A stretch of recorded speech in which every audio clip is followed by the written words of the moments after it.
നമ്മൾ ഓർഡർ ചെയ്തതല്ല, നല്ല 500 രൂപയ്ക്ക് വരുന്ന താലിയും ചെയിനും കൂടെ ഉള്ള നല്ല സൂപ്പർ സെറ്റാണ് കേട്ടോ.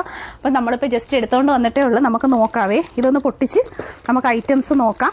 ഓക്കെ, അപ്പോൾ നമ്മൾ 500 റുപ്പീസിൽ വന്നിട്ടുള്ള ഞാൻ എല്ലാം അറേഞ്ച് ചെയ്ത് വെച്ചിട്ടുണ്ട് കേട്ടോ. എല്ലാം സൂപ്പർ മാലയാണ്. Silo tube, Ganguly chains, Devaraga മാല തുടങ്ങിയിട്ടുള്ള എല്ലാ വെറൈറ്റി ഉണ്ട്. ക്ലോസ് ലുക്ക് നോക്കാം. പർച്ചേസ് ചെയ്യാനായിട്ട് ജസ്റ്റ് 500 ഉള്ളൂ കേട്ടോ. പ്രൈസ് നോക്കാം. വെറൈറ്റി ആയിട്ടുള്ള നല്ല വെറൈറ്റി മാലകളാണ് കേട്ടോ. മാലയും ലോക്കറ്റും ഉണ്ട്. താലി ഡിസൈൻസ് അവൈലബിൾ. കറക്റ്റ് ആ ഗോൾഡിന്റെ മോഡലിൽ വരുന്ന അതേ ഫിനിഷിങ്ങിലുള്ള സൂപ്പർ ഐറ്റംസ് ആണ്. ലക്ഷ്മി ലോക്കറ്റ്, കയറുമാല, ശംഖിന്റെ താലി തുടങ്ങിയിട്ടുള്ള എല്ലാം നമുക്ക് കസ്റ്റമർ എപ്പോഴും ചോദിക്കുന്ന മാലയെല്ലാം 8 പിടിയാണ്. നമുക്ക് തലയിൽ കൂടി ഇടിയെ ഊരിയും ചെയ്യുന്ന മെഷർമെന്റ്. ഞാൻ ഇത്രയും ക്ലിയർ ആയിട്ട് പറഞ്ഞതെന്ന് വെച്ചാൽ ഒരുപാട് പേർക്കും അറിയത്തില്ല 8 പിടി മാല എന്നൊക്കെ പറയുമ്പോൾ അതിന്റെ ആ ഒരു മെഷർമെന്റ്. പർച്ചേസ് ചെയ്യാൻ ആഗ്രഹിക്കുന്നവർ ഫോട്ടോ സ്ക്രീൻഷോട്ട് എടുത്ത് വാട്സപ്പിൽ ഓർഡർ ചെയ്തേക്കുക. All India home delivery available ആണ്. ചെയിനുകളെല്ലാം നല്ല ഫിനിഷിംഗ് ക്വാളിറ്റി ഉള്ള സൂപ്പർ പ്രോഡക്റ്റ്.